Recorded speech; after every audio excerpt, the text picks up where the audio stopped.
gentle and easy.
And here's Jerry, one of our board members, to help anchor that gentle and ease.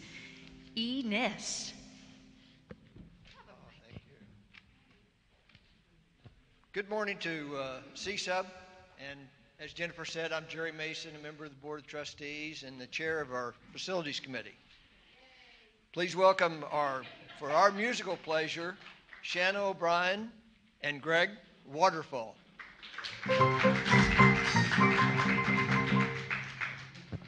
And as you've seen, our congregational music today will be led by Jennifer Lapp. Our guest speaker today is Keith Horowitz.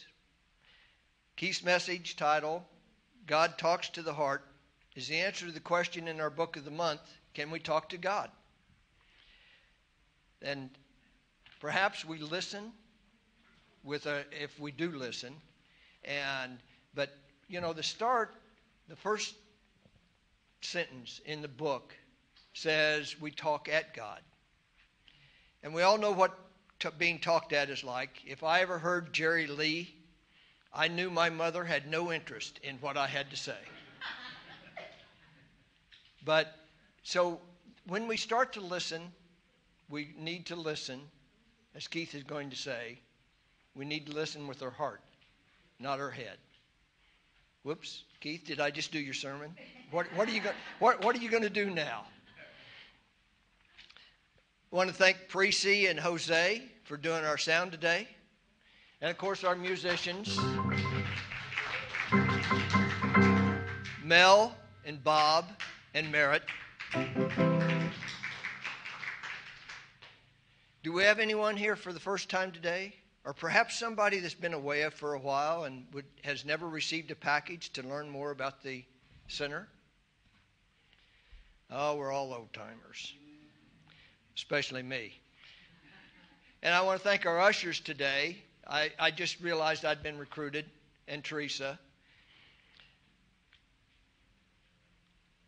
Today, following the service, we'll be showing the movie E-Motion in the social hall. We're also putting together social circles. I hosted a dinner Friday night. That's the second dinner that our social circles have had, and it was a lot of fun. And you learn things about people that you had no idea. If you haven't already signed up to participate, there's a sign-up sheet in the back. And please indicate if it's for one or two, as some people have a limited number that they can host.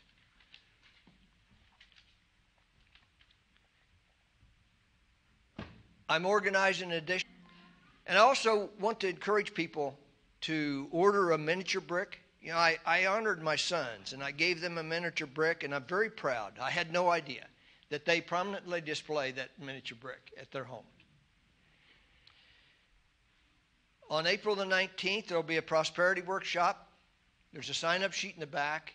And if you would please sign up so that we have some idea of how many will be attending, it'd really be appreciated. There'll be a Taizé service on April the 26th. If you've never been to a Taizé service, it's a wonderful meditative opportunity. There will be a poetry reading following the service on April 29th. Portia and Lena will be providing food to keep you satisfied until you have an opportunity to go to a late lunch. On May 13th, Patsy and Lena will be holding a homemade gift sale for a fundraiser. That's Mother's Day, by the way. What an opportunity I'm sure you've tried Lena's desserts. And what a thing to take to your meal with your mother or with your kids. Now here's Jennifer today. Thank you. Thanks, Jerry. All right. Thank you, Jerry. And if our beautiful usher will close the door. Thank you, Teresa, so much. We so appreciate our ushers. And if we take a moment to check cell phones, yours happens to be on, maybe just a little click there. And we recognize Liz Martinez, licensed practitioner, holding prayer vigil, maintaining the unbroken awareness of the presence of God. Also, after today's service, please consider coming up front and allowing your practitioners to pray with you or extend a blessing for you and your loved ones. We invite you to text us if you have a prayer request during the week, and our contact information can be found in the bulletin. Let's go within. Oh, how lovely that little voice of God right there. Let's joining together in prayer. We take a couple of deep breaths, leaving behind the drive and any of the hurriedness or busyness of the morning. We breathe in the remembrance that we are God in form. We breathe in the knowing that our heart is being beat. Our heartbeat is being activated by that one that runs in, as, and through each one of us.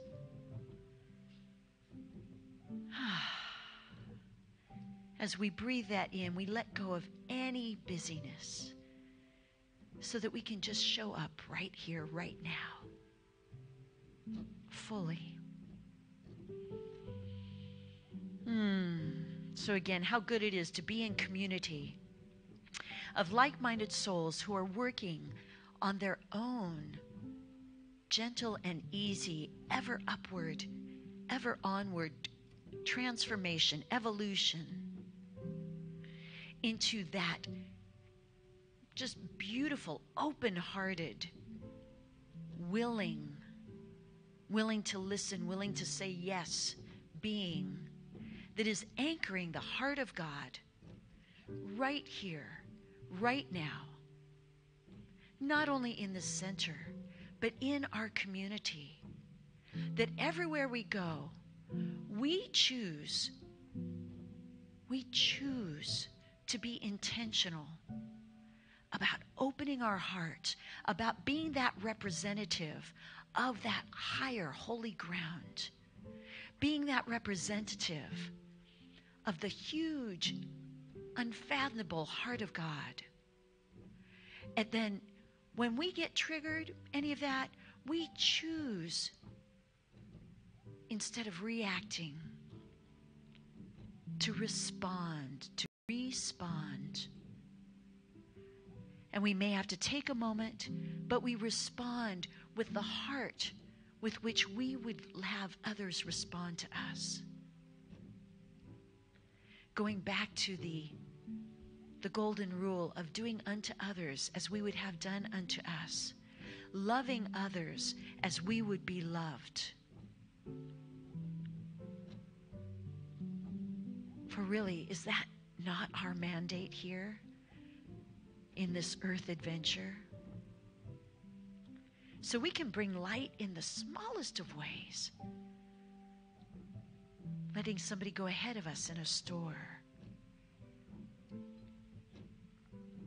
Leaving a quarter at the water machine. Little gifts, little breadcrumbs of God, and we get to be the ones that bring that life. And we also get to be the ones who are willing to open our hearts to receive the love that is always there, always there.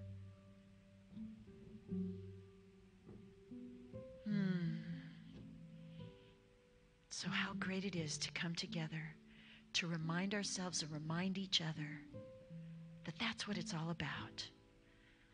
The open heart of God in us and through us. Knowing that, we know that this time together today is blessed. We give such blessings and thanks to our volunteers, our musicians, our sound, and to Reverend Keith. We know that right where he is, his little R reality is moved out of the way, and he opens his heart to be that vessel through which Spirit speaks loudly and clearly, and that each one of us is fed and nourished by what is said here today. And most amazingly of all, we will probably all hear a different message, the one that exactly we need to hear. And we give such great thanks to Reverend Keith being that vessel today. And as we do our inner work, as we open our hearts, we know that our new minister is revealed. That new minister is that dynamic, light-filled leader embodying the quality, the God quality of wholeness. And as they sense that in us, they feel that call and they open their heart to that call. And we are so blessed, so blessed. So with all that and so much more, we give thanks and we anchor it together saying, and so it is. And if you'll please read our vision statement with me on the monitor. We are a God-centered, vision-led, prayer-driven spiritual community. Simply, we are here for God. And our mission statement is on the screen for us to read together as well. Our mission is to create and maintain a sacred place for spiritual practice, celebrating the presence of God in all. And Reverend Keith's talk title for today is God Talks to the Heart. And today's reading to help anchor that talk is a reading from The Inward Journey by Howard Thurman. There are some people who have the quality of built-in awareness, the built-in awareness of others as a special talent or special gift. It's not far off the mark to say that there are some individuals who by constitution are born lovers, who have what a friend of mine calls the gift of intimacy. To be near those people is to find yourself warmed by their fire.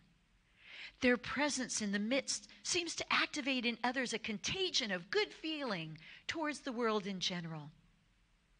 But for most of us, it is a thing that has to be worked at and cultivated as a kind of inner development.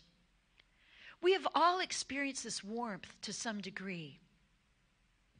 You know what a difference it makes when you feel that another person is truly aware of you, of your presence, or even of your existence. I know a nurse, for example, who can walk into a sick room, take a quick, all-pervading look at the patient in bed, then walk over to the bed, touch a pillow here, make a small shift in the covers there, do a little something, which in turn adds enormously to the immediate comfort of the patient. It can just be in a minute, less than that.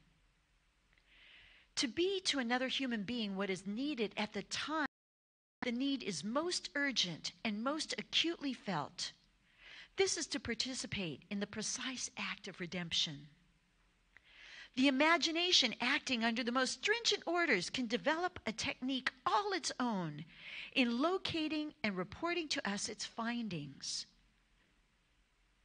When we listen, we are not the other persons, we are ourselves. All that they are experiencing, we can never know.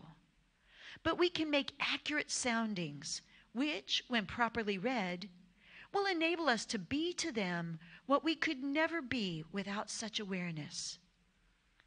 The degree to which our imagination becomes the angel of God, we ourselves become God's instruments.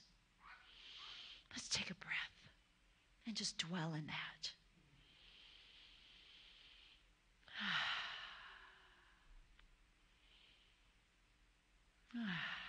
Yes. And if you'll join me in standing as we speak together our affirmations from the screen. And I'm going to ask you to repeat them after me. And that helps the band be able to participate with us since they can't see the monitor. I see, know, and love myself as God sees, knows, and loves me. I see, know, and love myself as God sees, knows, and loves me. I see, know, and love all others as God sees, loves, and knows them. I see, know, and love all others as God sees, loves, and knows them. I am in awe of the divine beauty in, as, and around me. I am in awe of the divine beauty in, as, and around me. It is easy for me to love and be loved. Let's do that again. It is easy for me to love and be loved. Gentle and easy, and so it is. Indeed. All right, and if you'll remain standing for the congregational song.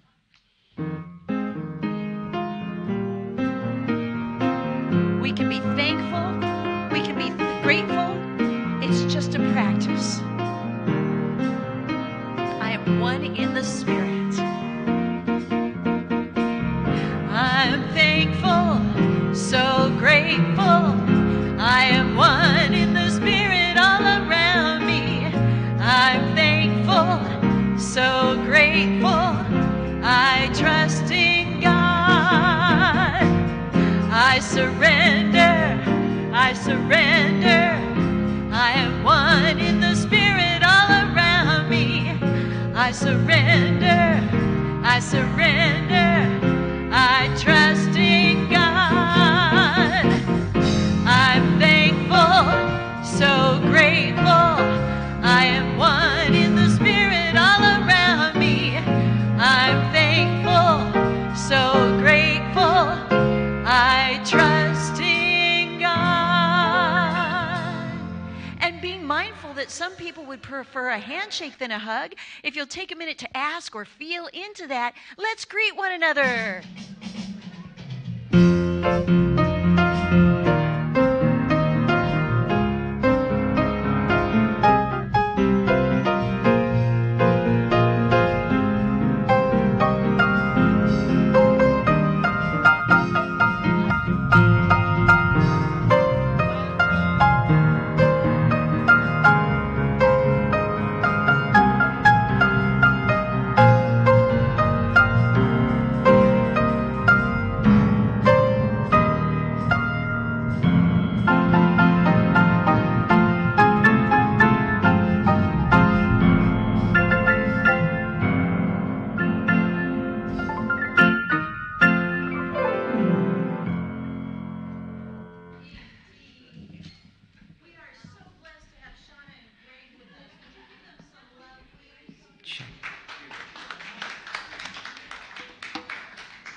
everybody.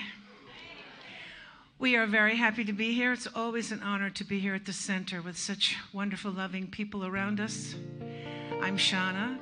I'm Greg. Greg Stanley. Greg Stanley is his last name, in case you're wondering. And together we have formed a duo called Waterfall. Okay, wondering what songs to sing for you. It's such a pleasure and such an honor to be able to be in an audience of people who enjoy some of the songs that I never play anywhere else. And I thought this one would be appropriate today. My grandmother came to live with my family when I was 5 years old. And I shared a bedroom with her for many, many years. She taught me so many things.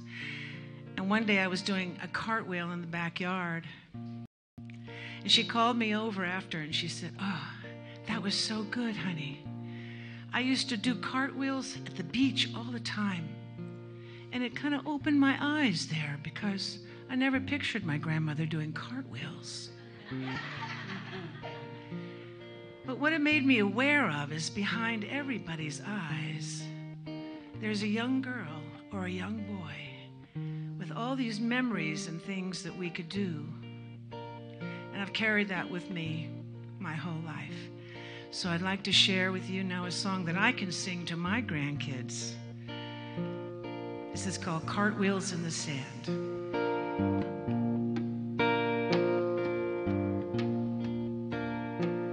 When you look at me, you see my hair is gray, my hands wrinkled too, my shoulders bent over and my teeth have had their day. But I've got news for you. Behind these eyes all wrinkled and old is a young girl who's played in a band. And I've danced in the moonlight, I swam in the sea and turned cartwheels in the sand. Cartwheels in the sand.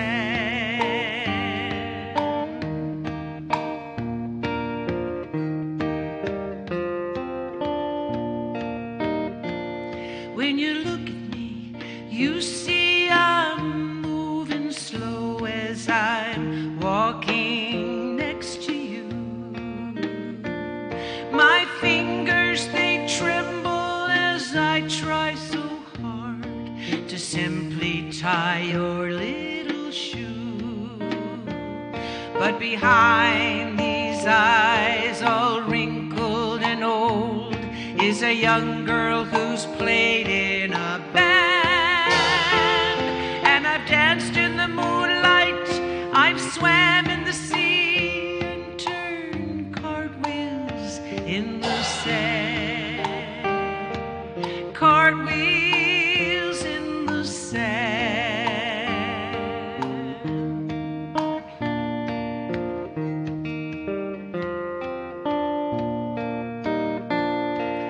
That was my granny talking to me on a warm Georgia day. I'll always cherish the lessons she taught to me when I heard her say, when you look at me, you see my hair is gray, my hands wrinkled too, my shoulders bent over and my teeth have had their day. But I've got news for you.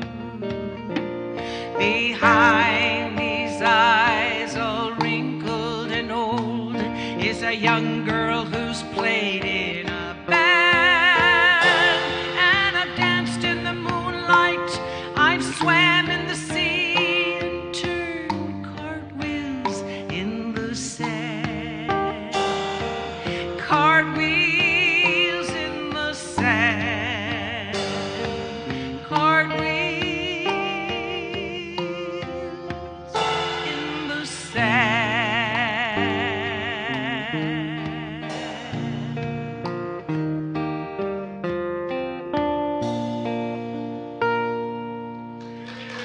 Thank you. Thank you so much. Oh, thank you, everybody. Thank you. Thank you so much, Shauna and Greg. Always such a blessing. Such a blessing. And now I'd like to introduce Reverend Keith Horowitz. For those of you who have not met Reverend Keith before, he's an Agape licensed minister. He also, can I share about Newport? He has also taken a pulpit in Newport, and so in Newport Beach, and so we're excited about that for him. And for those of you who don't know this about Reverend Keith, he's a healer. He's into the healing arts as well. But this is one of the best things. He has a healing arts store and all things metaphysical called, ready? Om and Gardens. I love that. I love that. So he is here to share with us, and we are so fortunate. Would you give some love for Reverend Keith, please? Thank you, thank you, thank you, thank you. Thank you, Jennifer. Thank you, Shauna and Greg. Just beautiful, so beautiful. We can give you a little bit more love. That would be wonderful. That was a truly beautiful song from the heart, and so appropriate because since our topic today is that God talks to the heart, that's a very appropriate song because it starts to evoke something within. So I just want to say good morning Bakersfield, good morning CSL, Centers of Spiritual Living. That's who we are. So I'm assuming some of you are very seasoned members of this community.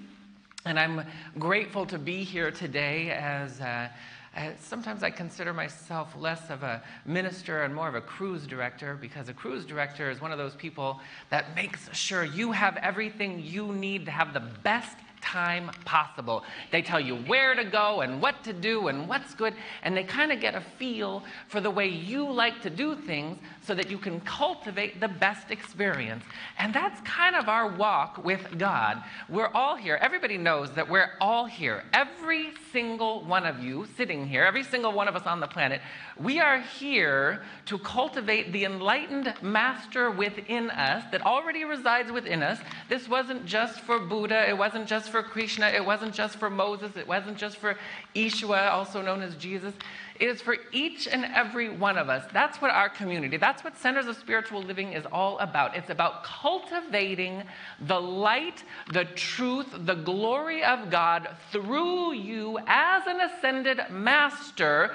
And the only kind of caveat there is that it'll happen according to how you let it happen. And so our job, our responsibility as a spiritual community is to bring forward from you the right choices, as you were hearing, as Jennifer said earlier, that we have to choose certain things, and we're always brought to a choice point. But a lot of us don't know that we're being brought to choice points. We sometimes adopt the idea that, oh, it is what it is, or things are the way they are, and oh, God forbid, we should have this in our vernacular, oh, those things, they're never going to change. Change is inevitable.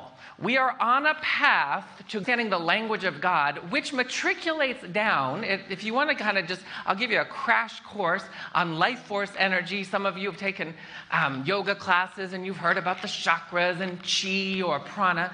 Chi and prana, life force energy, is God, uninhibited, untarnished, unmoved from the glory of good, the glory of love. And when we talk about love, love is huge. Love is enormous. Love is compassion. Love is joy. Love is beauty. These are the eternal qualities that we call God. God is expressing, for some of us, God seems rather large because it is the omnipotence and the omnipresence. So I think I'm getting a little staticky here. So we're going to move over to the microphone. Is the omnipotence and the omnipresence of all good that you can just begin to scratch as bliss, as nirvana. And truth is through prayer. So in our community, we use prayer and meditation as a way to cultivate the truth that shall set us free. Because all healing, every ounce of authentic, pure healing, comes because the truth has set you free. If you had a tumor and it was healed, the truth made its way in there and set you free. If you had a cold and all of a sudden there's healing that takes place. I'm talking about true healing where whatever has manifest in your world, whether it has regards to do with prosperity consciousness. So some of us, well, let me back up a little bit and just remind everybody that unlike pregnancy, beliefs, which rule our universe, can be partial. You can be partially pregnant with a belief, which means that you can partially believe that certain amount of prosperity consciousness, and I make just enough to make it through the day. I get just enough to pay my bills, and maybe I have a couple dollars left over to go to a movie. And some of us have prosperity consciousness that takes us a little bit higher. And it's like, oh, not only that, I have a savings. I've got my 401k, got savings put away for my IRA. I've got maybe some money put away for that beautiful vacation. Again, when we start understanding the principles that God is our unlimited source and supply, then it gives God no greater pleasure to bring forward the kingdom of heaven to, through, and as each and every one of us. And so God speaks through the heart. And if you were to follow the language of chi and prana, you would see, and even though we know that God is non-local, that it is omnipresent and it is everywhere, because we live in a dualistic realm and we use dualistic language to explain things, we kind of have to rely on metaphors and examples and graphs and charts.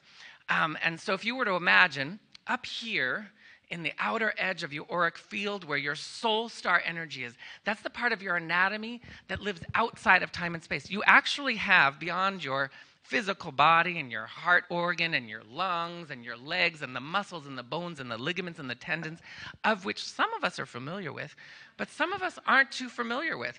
There's a lot of us that aren't very familiar with our own biochemistry. We leave that over to maybe Western medicine. Maybe we do it, if we're practicing a little bit more consciously, to Eastern medicine to tell us what's going on. But the real language of truth comes through as a revelation. A revelation is when we sit still.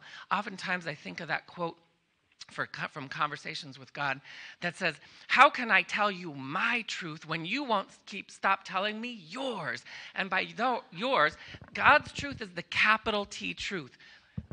Our truth is oftentimes the lower T truth, where I want to tell my story about what's been going on in my life and why I don't have that prosperity consciousness, or why I don't have that romance relationship, or why I've got that issue going on in my body temple. And so I'm getting so absorbed in the story of the lowercase t truth that I don't even open up to the capital T truth of God's message that wants to come through me. And so that energy wants to come down. I got a lot of energy. That's true. It's my world. It's my nature. I don't know if this has anything to do with it, but I'll just put it over there. And so that energy comes down, and when it makes it into your heart center, it comes through your crown. We're just getting this situated. Is that all right? Do I need to take the old mic out? The other mic? That's all right. Oops. Here, I'll trade you. All right, we're good? Okay. So, as that energy is coming down from your soul star, it comes into your crown. Some of you are probably familiar with the different chakras, and divine illumination starts to take place. Divine illumination uses a language that transcends words. It can matriculate into words as a knowingness, but a lot of times there's a knowingness where you know certain things or you get glimpses into certain things. These are where revelations start. A revelation comes through as a knowingness from the infinite mind of God, and every single one of us is coded and loaded already with everything you need to understand and hear the call of God, the call of your soul, the voice of truth. And as it makes its way down through your third eye, through your throat, and into your heart center, this is where your heart, because your heart is the nexus point where heaven and earth come together as you, as us. In the incarnate world, in the world of being a human being, and that's why the sacred geometry of the Star of David with the upward-facing triangle and the lower-facing, downward-facing triangle, that's heaven on earth coming together in your heart center. Your heart translates the wordless into words. It translates it into yearnings and desires, and it always translates that in ways that bring you joy and bring you happiness. It is foolproof if you understand the language. And so oftentimes I refer to people to remember that there's the higher heart that we want to listen to. The higher heart is the part of our beingness that has never been hurt or harmed in any way, shape, or form. The lower heart is where oftentimes, Eckhart Tolle refers to it as the pain body. And that's where our trauma would be. So for example, when I was younger, I had an experience where one of my closest, best, dearest friends, that we had been friends for years, and this is going way back, but it was one of the first traumas that I experienced that really made an impact on my world. And anyway, we were in high school at the time, and after we had matriculated through junior high and into high school, and all of a sudden, she got overwhelmed with this idea that she needed to be one of the most popular kids on campus. And one of the ways that she was going to become so popular was that she was going to divulge secrets about her friends in a gossipy kind of way to kind of show that she had information on things, and somehow this was going to elevate her in popularity. So she to divulge some secrets about me and a friend of mine, which was very devastating. It was very devastating because these were things that we weren't ready for people to know out in the general public, and it was our information that we had shared in confidence with her. And as a result, that ended up imprinting some trauma in my heart center, on the lower heart, in the pain body or the trauma body of your energy body. And so what ends up happening is that starts to create a filter. And the filter is like an overlay on your heart. And your heart center, the higher heart center, that's the voice we want to listen to with regards to hearing the truth of God. And so sometimes people get confused and they think that the information, the impulse of the divine that is spiraling down through their crown into their heart center is telling them one thing when really it's telling them something else. And what ends up happening is that filter gives us misinformation. And we don't want to misinterpret the Word of God, because that'll give you some erroneous ideas, such as like, oh, well, I guess that wasn't meant to be. I was going for the very thing that was going to make my heart sing. I was going for the very thing that was going to bring me so much joy, but I guess God doesn't want me to have that. Or maybe now's not the right time. And that is a incorrect or a misinterpretation of the language of God, because God vibrates only in the frequency of yes. Whatever you would like to have in your life, yes. God never says, oh, no, I don't think you ought to have that. No, you've got enough prosperity. Oh, yeah, you've got enough vitality going on in your body temple. We're going to just slow it down a little bit. That's not the way God works. God works in, doesn't matter how old you are, doesn't matter what's going on in your life, at any particular point in your life, you can turn to God, turn within. And as Joel Goldsmith says, that the person who turns within to grace, truth, forgiveness, and understanding will never pray a wrong. And that means that you will start to activate. Those are the energies that we want to use to activate. And so we become familiar with the language of God. And what a choice point is that, so flash forward, and as I'm doing my healing through practitioner studies at Agape, and all of a sudden I was kind of feeling like, what is it? I felt like a certain amount of distrust with certain people, and I couldn't tell you why that was. And there were certain people, one person in particular, who kind of characterized, she seemed very similar in her look and her feel and her demeanor to the person I went to high school with that betrayed me.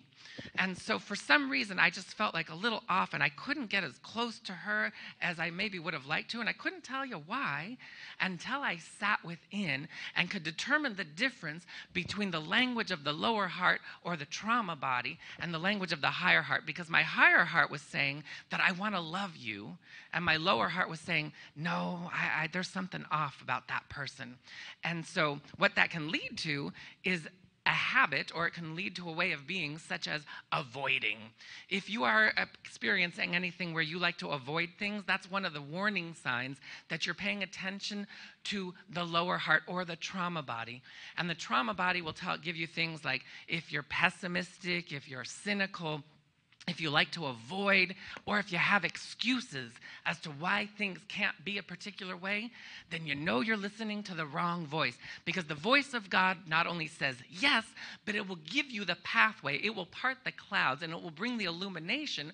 Now, it may take a minute sometimes, because if you haven't been listening to the truth for a while, it takes a minute to kind of condition yourself back. And so why we pray, and that's why we meditate, because every time we go into that field, it's a field of energy. And remember, in the human realm, we pray and we meditate, and I'm going to put this out there as a charge. We want to pray and meditate until we're in a ceaseless state of divine awareness, also known as ceaseless meditation and ceaseless prayer, where you don't have to go sit and be still. The stillness comes with your beingness. You will be in active meditation. So one of the simpler ways to kind of connect with that is oftentimes in yoga classes, or in some meditations classes, they'll have you do a moving meditation where you're moving around and your eyes are open and you're just becoming aware. And you become aware like, oh, wow, you can feel the texture of this plexiglass. You can see the beauty of the different colors. And so you're just starting on the road to ceaseless meditation. And we want to exploit. I'm a big fan of exploiting God. We want to exploit God. We want to exploit good.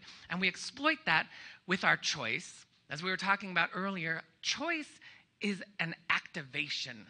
We want to activate particular flows of energy.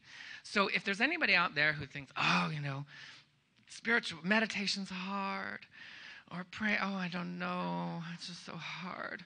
No, it's not. Meditation's so easy. What do? Pretty much, you kind of sit there. You sit there and you become available to good. You become available to truth. You become available to wellness, joy. Oh, that's so hard. I don't know if I can do that. It's so easy. But some of us, we have within our trauma body, sometimes like I had within my trauma body once upon a time, that I thought I had been betrayed by God. And so I didn't want to be still to hear the word of God. Why would you want to be still to hear the word of God if you feel like you've been betrayed by God? Scripturally speaking, it could be like, how could you have forsaken me? Oftentimes, in the human vernacular, we have expressions like where people think that, how could you betray me? And so we're coming from victim consciousness. Well, first of all, we want to be able to proclaim we are not victims, we are victors, and we are choosing to be victorious in the greatest and grandest, most beautiful experience and expression of our lives ever. So we want to choose that. We also want to choose what I discovered also in my trauma body was that, healing and growing and expanding is hard and arduous and cathartic and sometimes even painful.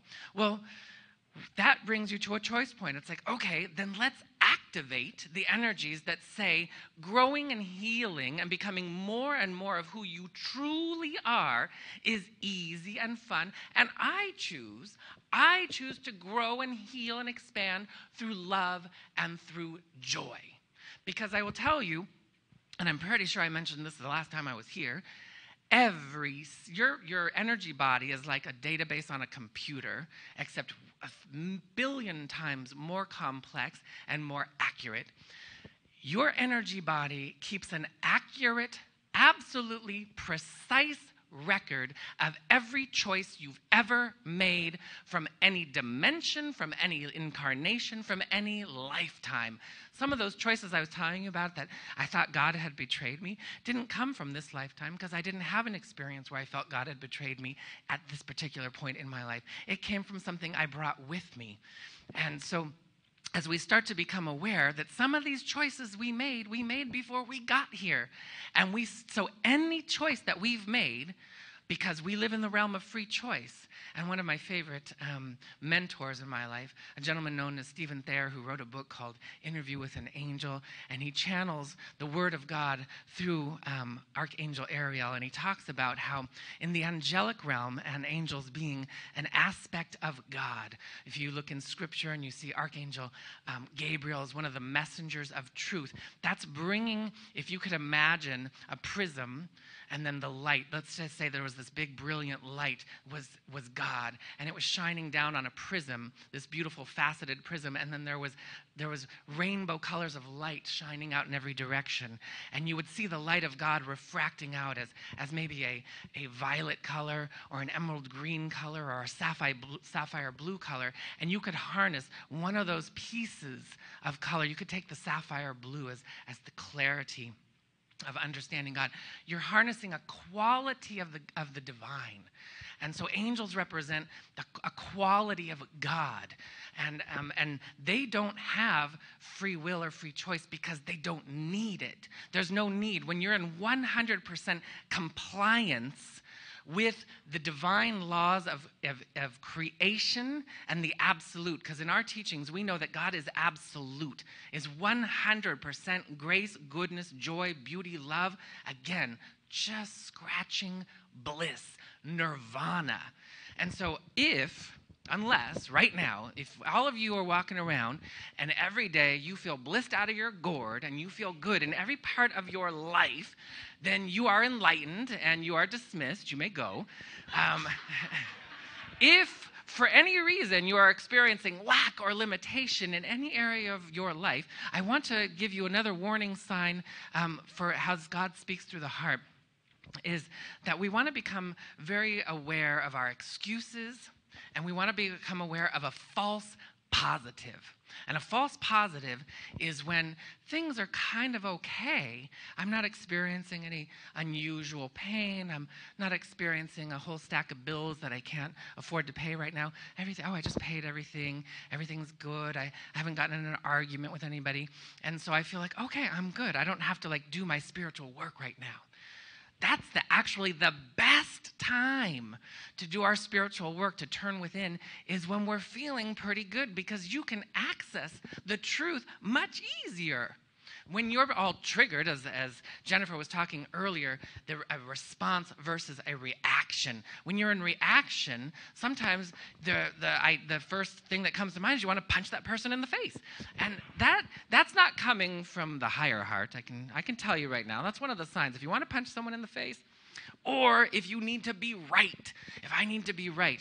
One of the things I'd also like to charge you with, I used to have a propensity to get a little bit more argumentative when I was younger, before I'd started my path, and I used to have a slight bit of a propensity to sometimes want to be right about things. I'm not one of those know-it-alls, but or wasn't one of those know-it-alls, but every once in a while, I think once in a while we need to be right about something. Sometimes we want to be right about something that we're actually right about. Like, you just did this to me. You just came in and you stepped on my foot, or you were so mad at me and you slapped my face. And I was like, oh my God, how dare you? I can't believe you just slapped me.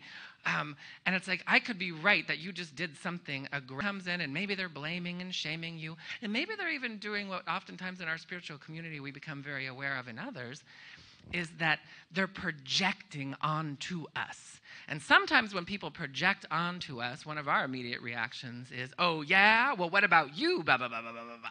And then we're just getting into, pardon my expression, a pissing contest that's going to lead to absolutely nowhere until somebody takes the high road and listens to the higher heart and the call of God that comes through them. And so sometimes And I'm going to conclude here with this short little example of what happened in my life. This one guy came up to me one time. I got in my car, and I knocked his car with my car door. And then I didn't know he was in his car, and he came around afterwards, and he pounded, and he was livid. And he was having an overreaction to something that had happened, because what happened in his world, in his energy body, I tapped on a trauma in his trauma body that said he was unappreciated, uncared for, unrecognized, and worthless. Now, that seems like a whole lot just from a tap or a bang of a car door on somebody else's car door. But the reason was because I banged it, I looked, it didn't look like anything had been done, and then I was getting ready to leave.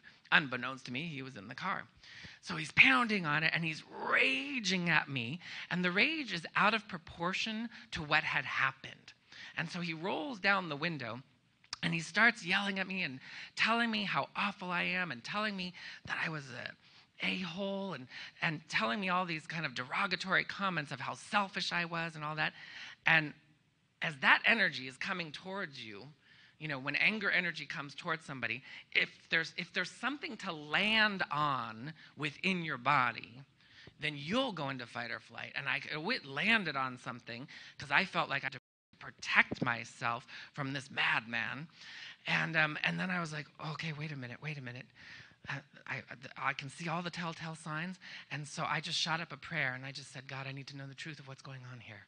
And I didn't do that part of it, but that's what it looked like. I just sat there like this, in kind of just like as he's, and but I shot the prayer up, and then immediately, and this is kind of how we do it. When you ask, you have to ask, because we're in the realm of free choice. Until you address and completely embody your angelic nature, then you have to ask. You have to use your God-given right of free choice to ask. And so I called forward a knowingness and an understanding. And all of a sudden, I could see with my inner eye and hear with my inner ear what he was actually saying. And as he was calling me some of those names, even though they didn't apply right then and there, I was like, oh, wow, I have been that. I have done that. It doesn't apply right now, and if we were to go to court and they watch a video of this, they'd probably side with me, knowing that he's being completely irrational, but it doesn't have anything to do with that. It had to do I want to listen to the higher heart, and I did. And so when I heard through the higher ear and through the higher eye, I could see what was going on. I said, you know what, sir? You're right. I am so sorry. And I meant it with every fiber of my being. I wasn't trying to placate him. Placating somebody, that's a recipe for them just to get even more upset. I really meant it. And he went, oh, okay. Because one of the things he needed was to be heard. And remembering that anger can only come from being hurt. And so I knew that he had been hurt, and one of the components was not being heard. And so I listened to him, I heard what was coming through, and then I decided to be there for him. And so I'll give myself a little pat on the back, but I mention that because I'm going to put a charge forward, and I'm going to ask you, should you, maybe this is not going to happen, and it will be irrelevant, but should you get into a disagreement with somebody, I'm going to ask you to just listen and not need to be right, and actually find out what is good and right, and be there in a place of compassion for that other person. And with that, I'm going to conclude, and we're just going to turn within. So how grateful I am to just take this moment as each and every one of us, as we open our hearts, our bodies, our minds, our souls to the infinite grace and the infinite glory of God, we willingly in this moment, we choose to open to a beauty, a wisdom, a truth that surpasses human understanding, that intelligence that births and collapses stars, that created the galaxies, that wisdom that knows with precision how to orbit planets around their suns, that knows how to bring about the season, that coded the seeds with the knowledge of how to blossom into the flowers and grow the trees and blow the breeze and beat our hearts, that created us in its very image and likeness. We open to that, and we allow ourselves to feel the holy presence of God into and through us, and we activate and we open to the wisdom of truth, the capital T truth within us that understands the language of our heart, the language of God, We open to that, and we allow ourselves to see with God's eyes and to hear with God's ears. And as the affirmation said, we allow it to be easy. It is easy for me to love and to be loved. We allow ourselves to embrace that fully into our bones. And we allow the universe to lavish us. We open to more prosperity, more wellness, more goodness than ever before. We open to it, we claim it, and we allow it to be. We allow it to be in our body temple, our emotional body, our mental body, our body of affairs, in every relationship. God, seeking, seeing, knowing, and feeling God in and as and through all people. That your world, that my world, that our world is a world of unfettered, unabandoned, powerful, dynamic love expressing itself. I am so grateful to know this is the very nature of life.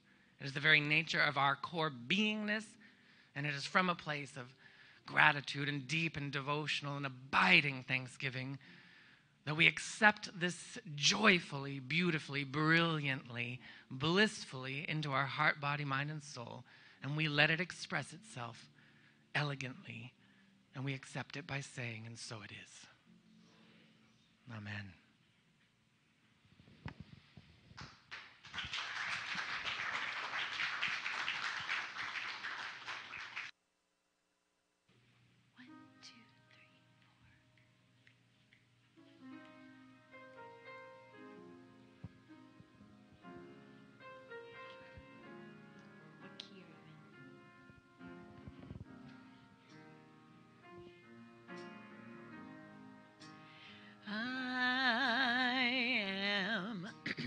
I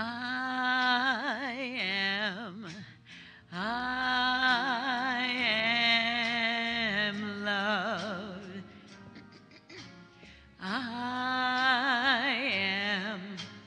I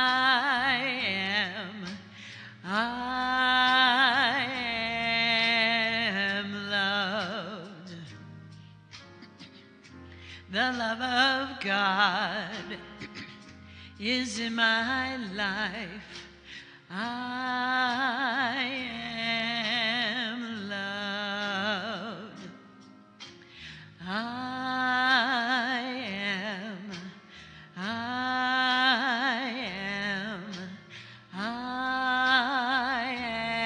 am strong. I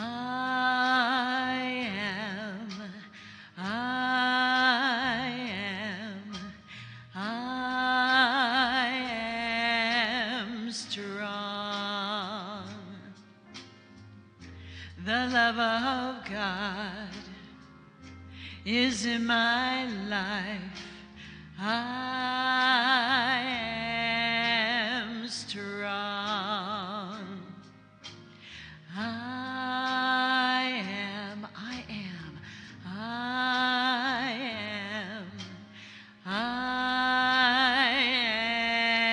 am healed.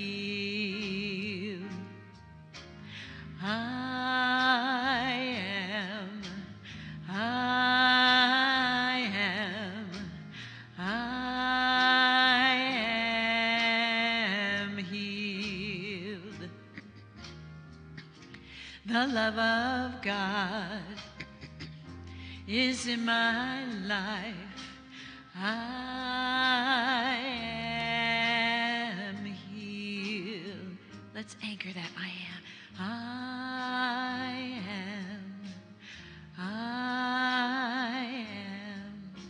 I am blessed. I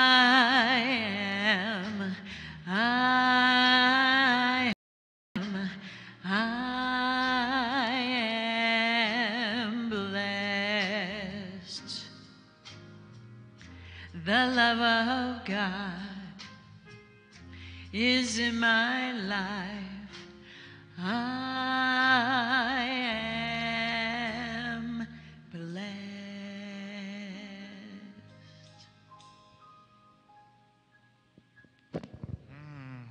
Oh, thank you, Jennifer. That was beautiful. We are blessed. We are God. We are good. And we are ready to participate in circulation as the ushers come forward. And we get ready for our time of conscious giving. And just wanted to put it out there that one of the things, unless you have the experience of just knowing all needs are met, then let's stretch the muscle. Let's just stretch the muscle of circulation. And remember that it's how we give, the energy, the way we give, whether we give $1 or $100 or $1,000 or whatever it is, we want to be open to, God doesn't know a number. God doesn't know the difference between $1 or $1 million. It's just yes, yes. And so we want to open into that vibration. We want to open into that vibration, and we want to let that grow. We want to let it grow in our lives. I'm assuming we all do. And so as you hold your offering in your hands, as we prepare to have the basket circulate, I would just like to invite everybody to give from a place of knowing it's not my money that I'm giving. It is the divine energy that we call money that is coming from the infinite. Every dollar you've ever had that has passed through your hands has come through the infinite source and supply of the divine. And so we're just going to acknowledge that. We're acknowledging that, and we're acknowledging some of the other laws of circulation that come through that. And that as we give, we receive. And we're going to allow our offering to come back to us minimally 100-fold. That is what we are proclaiming, and we're going to allow our energy body, our lives, to become familiar with that, giving from a place of generosity and receiving from a place of gratitude. And as with that, I ask that the ushers please go forward.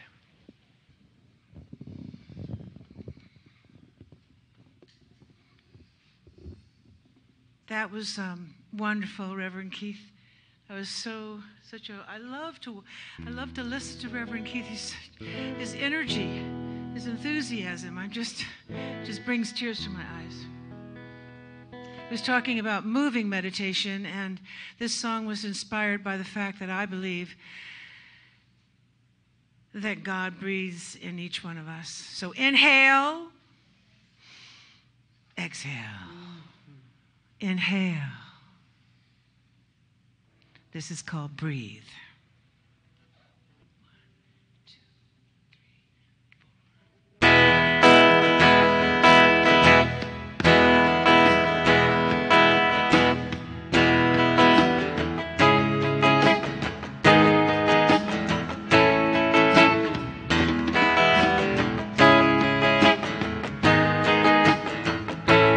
Every morning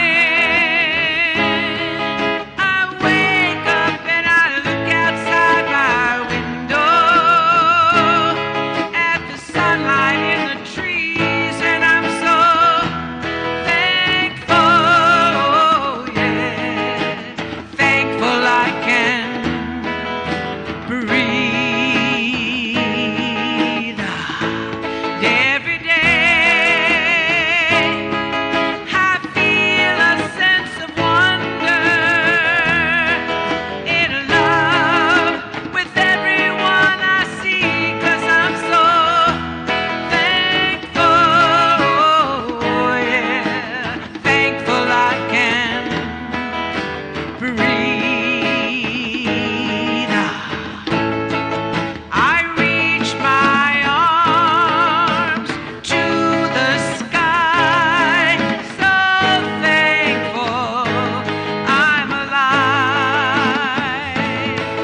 Every morning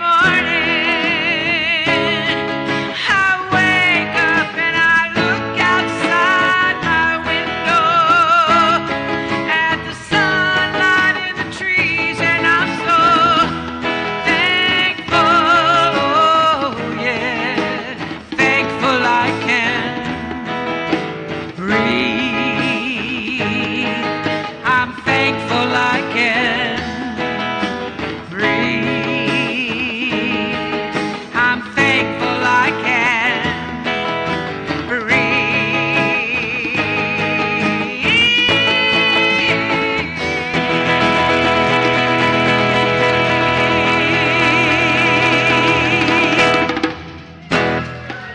Thank you. Thank you, everybody. Thank you, Jennifer. Thank you. Thank you.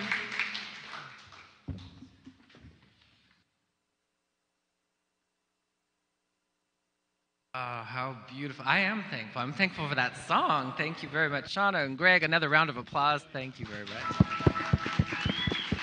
I'm just going to slip in here.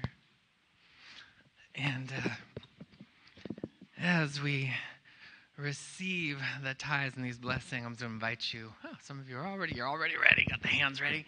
We're going to extend our hearts through our hands and just shine them upon the promise and the promissory note that says that it is God's good pleasure to bring forward the kingdom of heaven as all needs met in everybody's lives, in the individual lives of everybody sitting here, and the collective lives of this entire congregation, those who couldn't be here today, in this community, in this beloved city, in the state, in the country, and around the world. We hold in our hearts that all needs met for every single living being on this planet. And as we bring it a little closer to home and we allow ourselves to know all needs met in this community, as everything lavishing, flourishing, everything overly abundant with good, knowing that we are all growing and glowing and feeling the ceaseless supply of all good in every area, in every way, shape, and form, not only as prosperity, but as wellness and goodness and joy and fun and love and optimism and faith. I'm truly grateful for that which has come forward, and I know that something magnificent has taken place, that we have opened up even more to the grace, the beauty, the love, the truth, and the understanding and the call of the heart, and that we have all made an agreement that we are allowing good and God to have its way to, through, and as our lives joyfully, gratefully, blissfully, magnificently, and we accept it all into our experience right here, right now, and we let it be, proclaiming it so by saying, and so it is. Amen. Let's join together for Blessed Always. We get to continue these teachings with the movie afterwards.